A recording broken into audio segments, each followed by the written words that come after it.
ഇന്ന് ചിന്തിക്കുന്നത്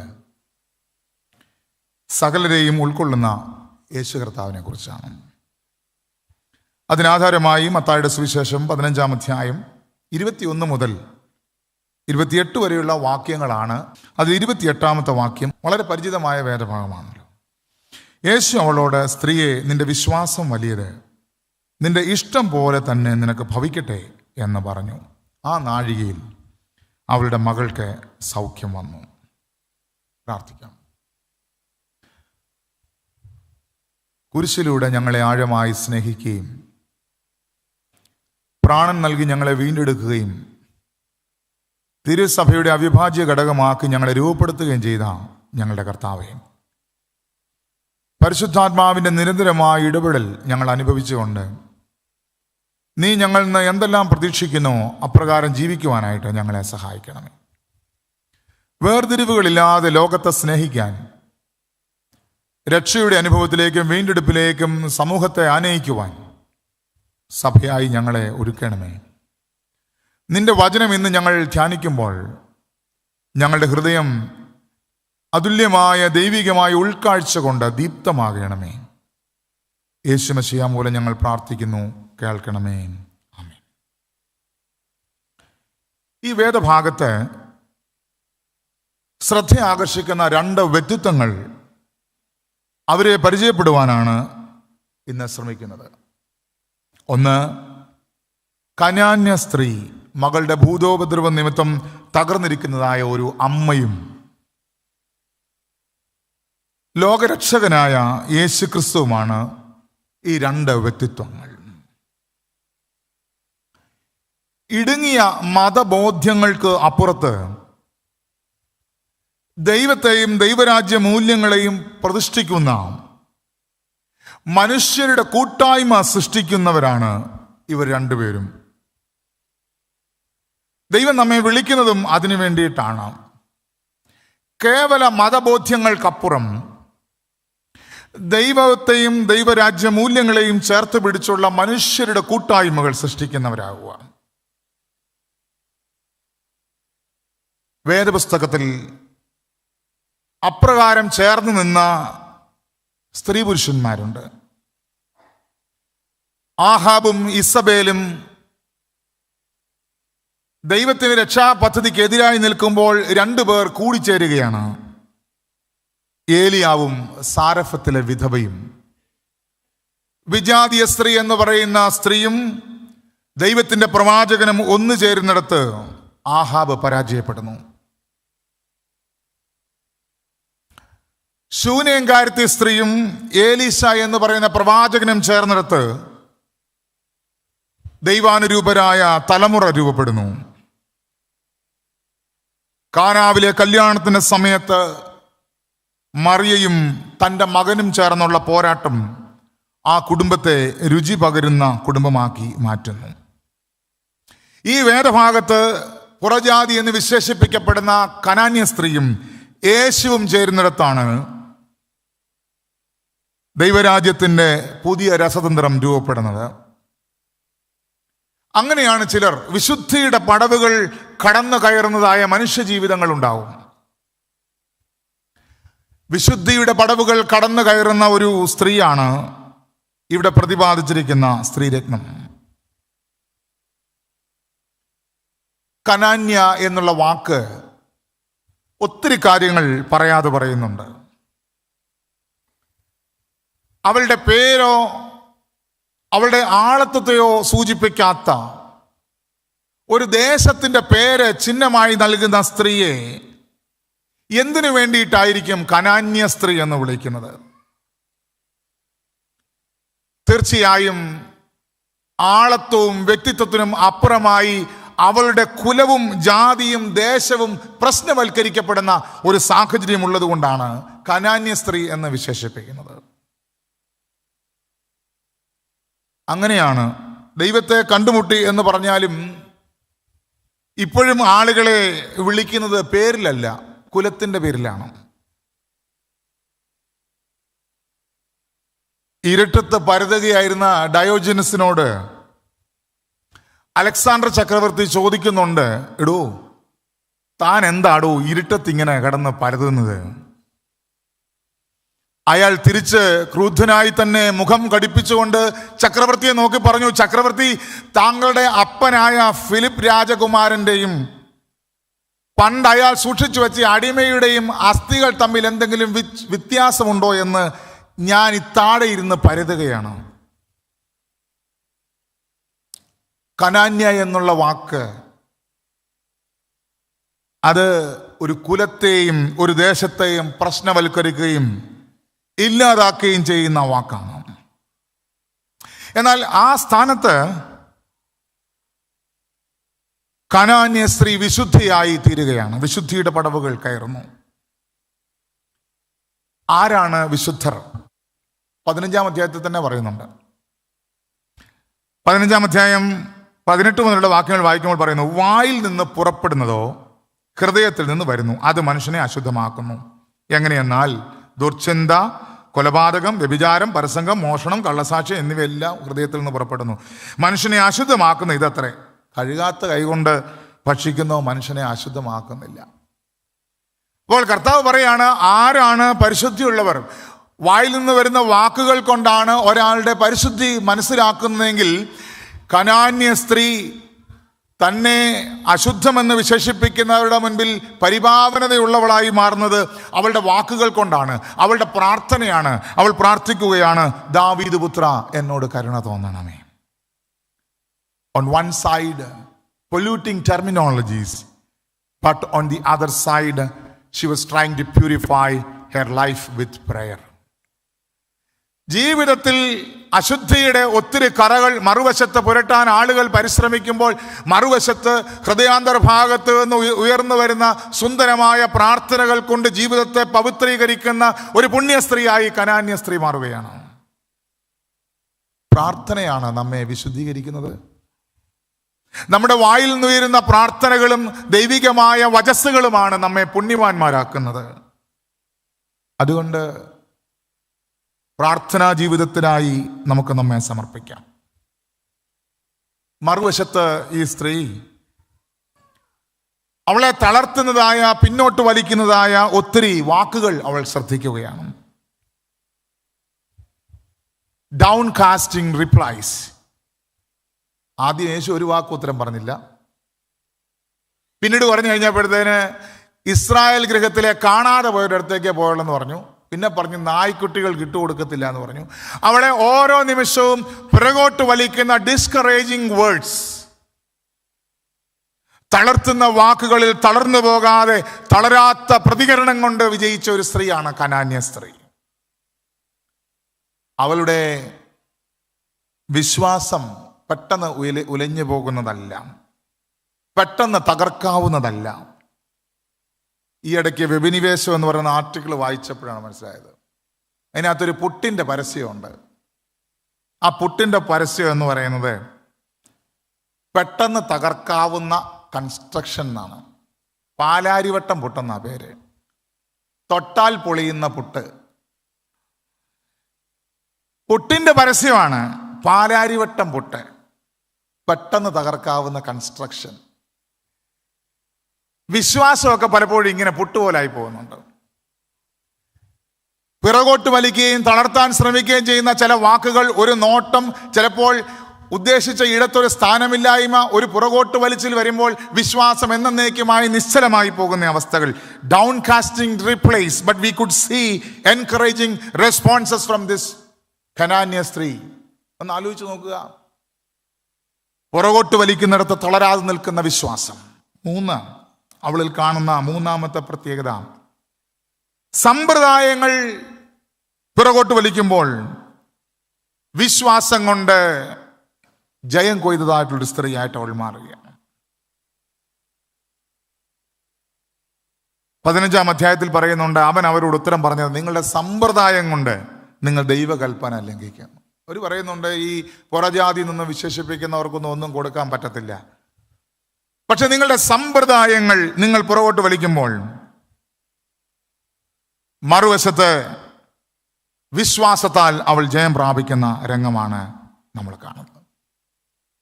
നമുക്ക് ചിലപ്പോൾ നമ്മുടെ സമ്പ്രദായങ്ങൾ നമ്മളെ മുന്നിൽ നിർത്താൻ ശ്രമിക്കും. പ്രത്യേകിച്ച് സുറിയാനി ക്രിസ്ത്യാനി, മാർത്തോമ സിറിയൻ ക്രിസ്ത്യൻ. മാരേജ് അലയൻസിന് വേണ്ടി നോക്കുമ്പോൾ അണ്ടർലൈൻ ചെയ്തിട്ട് വരുന്ന വാചകങ്ങളാണ്. നമ്മൾ ആരാണ്, നമ്മളുടെ തനിമ എന്താണ് എന്ന് പ്രഖ്യാപിക്കാൻ ശ്രമിക്കുന്നിടത്ത് വിശ്വാസം ഇല്ലാതെയായി പോകുന്ന ചില സന്ദർഭങ്ങൾ. അലസമായി വസ്ത്രം ധരിച്ച ഒരാൾ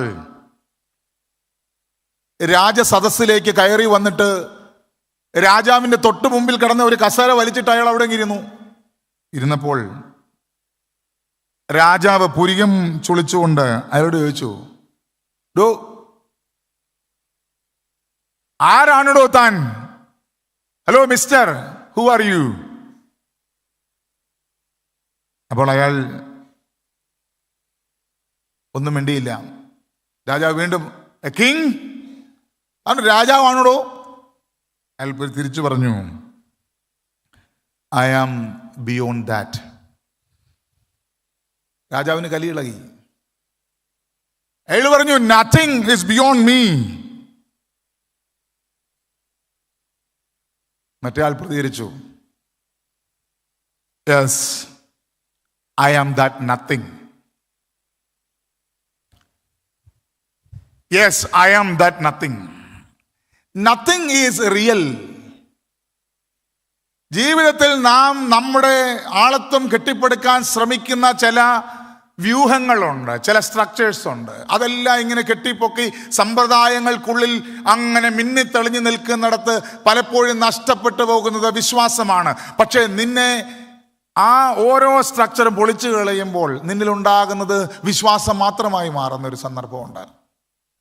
അതുകൊണ്ടാണ് പൗലോസ് പറയുന്നത്, ഞാനല്ല, എന്നിൽ ജീവിക്കുന്നത് ക്രിസ്തു അത്രേ.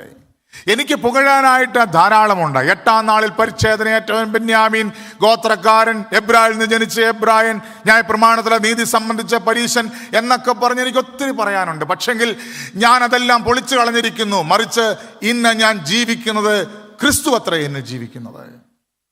കനാന്യ സ്ത്രീ ഈ 3 രംഗങ്ങൾ നമുക്ക് കാണിച്ചു തരികയാണ്. ഒന്ന്, പ്രാർത്ഥന കൊണ്ട് വിശുദ്ധിയായി മാറുന്ന ഒരു സ്ത്രീ. തളർത്തുന്ന വാക്കുകളിൽ തളരാത്ത പ്രതികരണങ്ങൾ കൊണ്ട് നിൽക്കുന്ന ഒരു സ്ത്രീ. സമ്പ്രദായങ്ങൾ പുറകോട്ട് വലിക്കുമ്പോൾ വിശ്വാസം കൊണ്ട് ജയം നേടുന്ന ഒരു സ്ത്രീ ആയിട്ട് അവൾ മാറുകയാണ്. ക്രിസ്തുവിലേക്ക് വരാം. യേശു കർത്താവ് എന്തൊരു വല്ലാത്ത പ്രതികരണമാണ് ഇവിടെ നടത്തുന്നത്. ഇങ്ങനെയൊക്കെയാണോ നാം യേശുവിനെ മനസ്സിലാക്കിയിട്ടുള്ളത്? പ്രാർത്ഥിച്ചുകൊണ്ട് അടുത്ത് വരുന്ന ഒരു സ്ത്രീയോട് ഒന്നും മിണ്ടാതിരിക്കുക. പിന്നെ കുറച്ച് കഴിഞ്ഞപ്പോൾ പറയുകയാണ് അത് ഇസ്രായേലിലെ സ്വന്തം ജനത്തിനെ ഉള്ളൂ എന്ന് പറയുക. പിന്നെ കുറച്ച് കഴിഞ്ഞപ്പോൾ നായ്ക്കുട്ടികൾക്ക് ഞങ്ങൾ ഇട്ടുകൊടുക്കത്തില്ല എന്ന് പറയുക. ഇങ്ങനെയൊക്കെ പറയുന്ന ഒരു സ്വഭാവമാണോ ക്രിസ്തുവിനുള്ളതെങ്കിൽ നാം എന്തിന് ക്രിസ്തുവിനെ പിൻപറ്റണം? സകലരെ ഉൾക്കൊള്ളുന്ന കർത്താവ് എന്ന് പറഞ്ഞ് ഭയങ്കര പ്രസംഗമാണ്. പക്ഷേ യേശു കർത്താവ് ഇവിടെ വ്യക്തമായി പറഞ്ഞ ഇതിനെല്ലാം പുറത്തേക്ക് തള്ളിക്കളയുന്നു. ഇങ്ങനൊരു ക്രിസ്തുവിനെ നമുക്ക് എങ്ങനെ ആരാധിക്കാൻ ഒക്കും? എന്നാൽ യേശുവിൻ്റെ തനി സ്വഭാവം തിരിച്ചറിയുന്നത് 28-ാമത്തെ വാക്യത്തിലാണ്. അവിടെ കർത്താവ് പറയുന്നുണ്ട്, ഇത്രേ ഉള്ളൂ, സ്ത്രീയെ, നിന്റെ വിശ്വാസം വലുത്, നിന്റെ ഇഷ്ടം പോലെ നിനക്ക് ഭവിക്കട്ടെ. ഒറ്റ വാക്കുകൊണ്ട് ആ ആളിനെ ഇത് ആദ്യം വേണേ പറയാമായിരുന്നു. എന്തുകൊണ്ട് പറഞ്ഞില്ല? അത് പറഞ്ഞതിൻ്റെ ഏറ്റവും വലിയ പ്രധാനപ്പെട്ട കാരണം, അന്ന് നിലനിൽക്കുന്ന ശിഷ്യ സമൂഹത്തിൻ്റെയും പരീശരുടെയും മനോഭാവങ്ങൾ ഓരോന്നോരോന്നായിട്ട് യേശു കാണിച്ചു കൊടുക്കുകയാണ്. ഇതാണ് നിങ്ങളുടെ സ്വഭാവം കേട്ടോ, പക്ഷെ എൻ്റെ സ്വഭാവം വിശ്വാസം രക്ഷിച്ചിരിക്കും എന്ന് പറയുന്നതാണെന്ന് ക്രിസ്തു പറയുന്നു. ആദ്യത്തേത് ക്രിസ്തുവിൻ്റെ തനി സ്വഭാവമല്ല, അത് അന്ന് നിലനിന്നിരുന്ന ജനസമൂഹത്തിൻ്റെ പരീശഭക്തിയുടെ ആ മതബോധങ്ങളുടെ ചിന്താധാരയ്ക്കെതിരായിട്ട് പറയുന്നതാണ്. ഒന്ന്, നിലവിളികളോട് നിങ്ങൾ പ്രതികരിക്കാത്തവരാണ്. ഒരു സ്ത്രീ വന്ന് കരഞ്ഞ് നിലവിളിച്ച് തൻ്റെ മകളുടെ ഭൂതോപദ്രവം അതികഠിനമാണെന്ന് വിലപിച്ച് കരയുമ്പോൾ അതിൻ്റെ മുൻപിൽ നിശബ്ദനായി അതെല്ലാം കേട്ട് അങ്ങനെ വെറുതെ നിൽക്കുന്ന ഒരു സ്വഭാവം നിങ്ങൾക്കുണ്ട് എന്ന് കർത്താവ് കാണിച്ചു കൊടുക്കുകയാണ്. ഇന്നത്തെ സഭയുടെ ഒരു ചിഹ്നമാണ് നിലവിളികളോട് പ്രതികരിക്കാത്ത സഭ.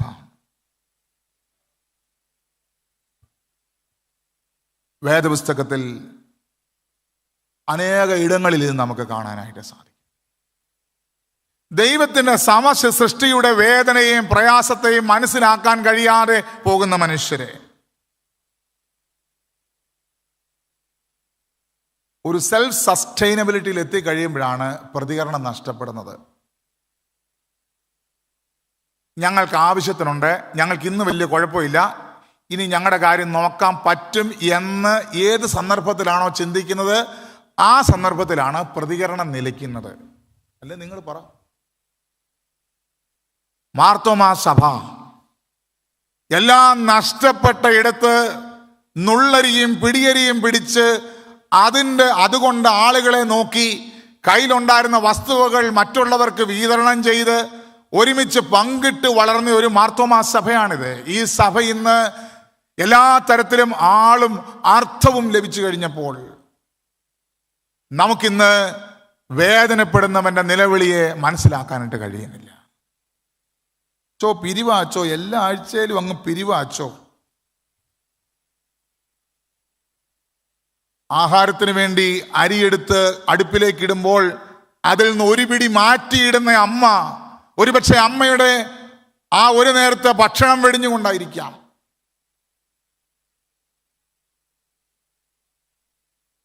എൻ്റെ പള്ളി വളരെ ദൂരെ ആയതുകൊണ്ട് ചെറുപ്പകാലത്ത് തൊട്ടടുത്തുള്ള ദേറായിലായിരുന്നു നോമ്പ് കാലത്ത് പോയിരുന്നത്. ആ നോമ്പിന് പോകുന്ന കൃഷകാത്രയായി ഒരു വല്യമ്മയെ ഞാൻ ഓർക്കുന്നുണ്ട്. അവരുടെ കൂടെയാണ് പോകുന്നത്. ചട്ടയും മുണ്ട് കൊടുത്ത സ്ത്രീയാണ്. കാറ്റടിച്ചാൽ താഴെ വീഴുന്ന ശരീരവലിപ്പമേ ഉള്ളൂ, പെൻസില് പോലെ. പക്ഷെ എന്തോ ഒരു സ്പീഡിലാണ് പോകുന്നത്. കുന്ന് കയറി ദേറായുടെ മുകളിൽ വരെ ഓടുമ്പോൾ ഞങ്ങൾ എത്തിപ്പിടിക്കാൻ പാടുപെടും. തിരിച്ചു വന്നു കഴിയുമ്പോഴും അവർ ഭക്ഷണം കഴിക്കൂല. മാറ്റിവെക്കുന്നത് കൊണ്ട് ജീവിതത്തിൽ വേദന അനുഭവിക്കുന്നവരെ സഹായിക്കുന്ന മനുഷ്യരായി മാറുകയാണ്. നമുക്കങ്ങനെ എത്ര കുടുക്കകളാണുള്ളത്, എത്ര ഭണ്ഡാരങ്ങളാണ് നമ്മുടെ വീടുകളിലുള്ളത് നിലവിളിക്കുന്നവർക്ക് വേണ്ടി നോമ്പ് കാലത്ത് മാറ്റിവെക്കാനായിട്ട്.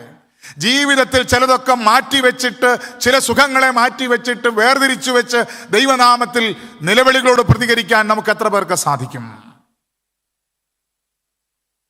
ഓട്ടോറിക്ഷ വരുന്നതിന് മുമ്പ് മനുഷ്യരെ വലിച്ചു കൊണ്ടുപോകുന്ന മനുഷ്യ റിക്ഷാകളുണ്ടായിരുന്നു. ഇന്നും വടക്കേ ഇന്ത്യയിലൊക്കെ ഉണ്ട്. ആ റിക്ഷ വലിക്കുന്ന മനുഷ്യരെ വേദനപ്പെട്ടു പോകുമ്പോൾ അന്നത്തെ കാലത്ത് കേശവദേവന്റെ ഓടയിൽ നിന്ന് എന്ന് പറയുന്ന നോവലിൽ പപ്പു എന്ന് പറയുന്ന ഒരു കഥാപാത്രത്തെ അവതരിപ്പിക്കുമ്പോൾ അവിടെ പറയുന്നുണ്ട്, വണ്ടിക്കാളകൾ അല്ല ഞങ്ങൾ, വണ്ടിക്കാളകളല്ല, മരക്കുരിശുമായി മലകൾ ചവിട്ടും മനുഷ്യപുത്രന്മാർ. എഴുത്തുകാരൻ ആ നോവലിലൂടെ പ്രതിപാദിക്കാൻ ശ്രമിക്കുന്നത് ജീവിതത്തിന്റെ തിക്താനുഭവങ്ങളിലൂടെ നടന്നു പോകുന്ന മനുഷ്യന്റെ നിലവിളിയിലാണ് മനുഷ്യപുത്രൻ കാൽവരി കുറുന്നിലേക്ക് നടന്നു പോകുന്ന അതേ മുഖഭാവം ദർശിക്കേണ്ടത് എന്നാണ്. മണവാട്ടി എന്ന് പറയുന്ന ഒരു ചിത്രം ഉണ്ടായിരുന്നു. ആ ചിത്രത്തിൽ വന്നൊരു പാട്ടാണ്, ഇടയ കന്യകെ പോവുക നീ ഈ അനന്തമാം, അല്ലേ? ആ പാട്ടിന്റെ അവസാന ഭാഗത്തേക്ക് വരുമ്പോൾ പറയുന്നത്, കയ്യിലുയർത്തിയ കുരിശും കൊണ്ട് കാൽവരി നിൽക്കും ദൂരെയും, നിന്നാത്മാവിൽ ഉയർത്തെഴുന്നേൽക്കും കണ്ണീരൊപ്പും നാഥൻ. നിന്റെ ജീവിതത്തിന്റെ ആത്മാവിൽ ഉയർത്തെഴുന്നേറ്റ് നിന്റെ കണ്ണീരൊപ്പുന്ന ഒരു നാഥൻ. ഇടയ കന്യകയെ പോവുക നീ എന്നുള്ള പാട്ട് എഴുത്തുകാരൻ എഴുതുമ്പോൾ ജീവിതത്തിന്റെ തിക്താനുഭവങ്ങളിലൂടെ കടന്നു പോകുന്ന മനുഷ്യരിൽ കുരിശ് യാഥാർത്ഥ്യമാകുന്നു എന്നുള്ളതാണ്. നമ്മൾ ഈ നോമ്പ് കാലത്ത് നിലവിളികളോട് പ്രതികരിക്കുന്നില്ല എങ്കിൽ നാം സഭയുടെ ഭാഗമല്ല. 2, ദൈവസ്നേഹത്തെ ഒരു 4 ചുവരുകളിൽ തളച്ച ഒരു സഭ. അവിടെ നോക്കുക, യേശു കർത്താവ് പറയുന്നുണ്ട്.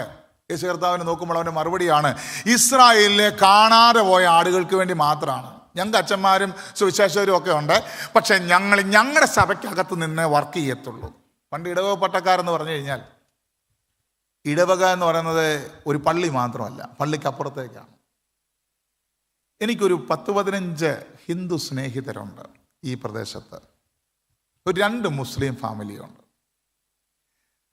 അവരുടെയൊക്കെ സ്നേഹം നമുക്ക് ഈ ദേശത്ത് ഇതിനപ്പുറത്തേക്ക് നമുക്കൊരു വളർച്ചയുണ്ടോ, ഒരു ബന്ധമുണ്ടോ? അതോ ക്രിസ്തുവിനെ നമ്മുടെ ഈ പാറ്റൂരിടവകയുടെ 4 അതിരിനുള്ളിനകത്തിരുന്ന് പ്രാർത്ഥിച്ച് അവിടെ കൊണ്ട് അവസാനിപ്പിച്ചു പോവുകയാണോ? കാണാതെ പോയ ഞങ്ങളിൽ ചിലരെ കണ്ടെത്താനുള്ള ഒരു പരിപാടിയായിട്ട് നമ്മുടെ ആരാധന തീരുന്നുണ്ടോ?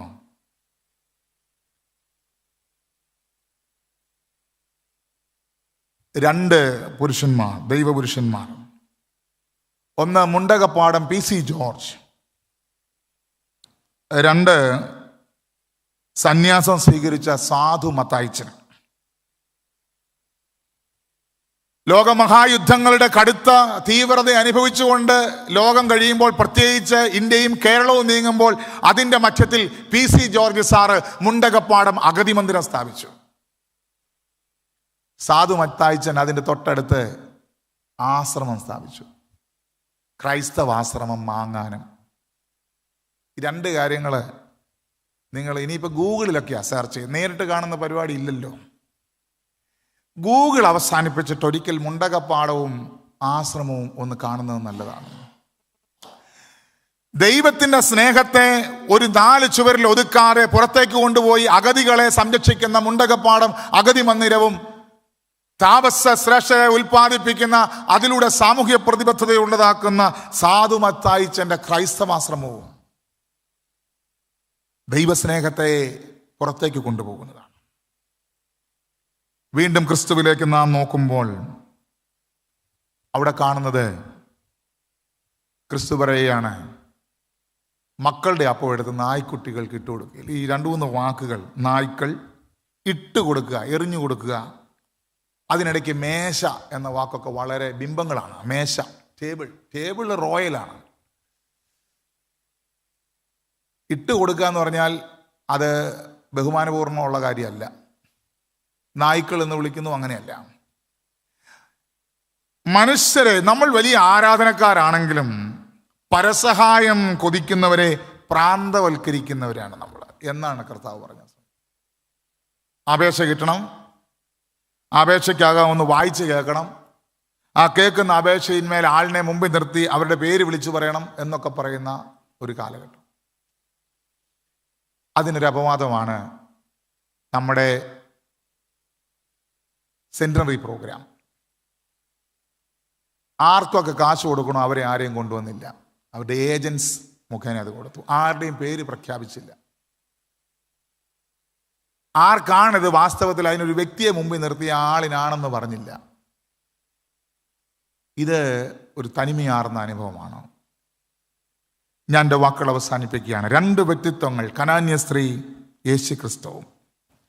പ്രാർത്ഥന കൊണ്ട് ജീവിതം വിശുദ്ധമാക്കുകയും തളർത്തുന്ന വാക്കുകളിൽ തളരാതെ പ്രതികരിക്കുകയും സമ്പ്രദായങ്ങൾ പുറകോട്ട് വലിച്ചപ്പോൾ വിശ്വാസം കൊണ്ട് ജയം കൊയ്യുകയും ചെയ്ത കനാന്യ സ്ത്രീ യേശുവിനോട് ചേർന്ന് നിൽക്കുകയാണ്.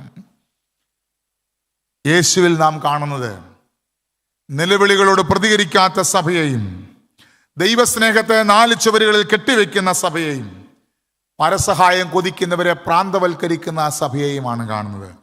എന്നാൽ ക്രിസ്തു വളരെ വ്യക്തമായി തന്നെ വെളിപ്പെടുത്തിക്കൊണ്ട് പറയുകയാണ്, സ്ത്രീയെ, നിന്റെ വിശ്വാസം വലിയത്. ഈ സഭയുടെ മധ്യത്തിൽ ഞാനിതാ ഒരു പുതിയ ശരീരമായി നിനക്ക് വെളിപ്പെടുന്നു. നിന്റെ ഇഷ്ടം പോലെ തന്നെ നിനക്ക് ഭവിക്കട്ടെ. ക്രിസ്തുവിൻ്റെ സമീപത്തേക്ക് ചേർന്ന് നിൽക്കുമ്പോൾ വിശുദ്ധി നിന്നെ ചേർത്ത് പിടിക്കും. ദൈവകരങ്ങളിൽ നമുക്ക് സമർപ്പിക്കാം. കർത്താവേ, കനാന്യ സ്ത്രീയെ പോലെ വിശുദ്ധിയുടെ പടവുകൾ ചവിട്ടിക്കയറാൻ ഞങ്ങളെ യോഗ്യരാക്കണമേ. ക്രിസ്തു തന്ന മുന്നറിയിപ്പുകളിൽ എവിടെയെങ്കിലും ഞങ്ങൾ സഭയായി നിശബ്ദരായി പോവുകയോ ദൈവസ്നേഹത്തെ ഒതുക്കി നിർത്തുകയോ ചെയ്തിട്ടുണ്ടെങ്കിൽ ക്ഷമിക്കണമേ. ക്രിസ്തുവാകുന്ന തലയോളം വളർന്ന് ആവശ്യഭാരങ്ങൾ ഇരിക്കുന്നവരുടെ മധ്യത്തിൽ ക്രിസ്തു ശരീരമാകാൻ ഞങ്ങളെ ഒരുക്കണമേ എന്ന് പ്രാർത്ഥിക്കും.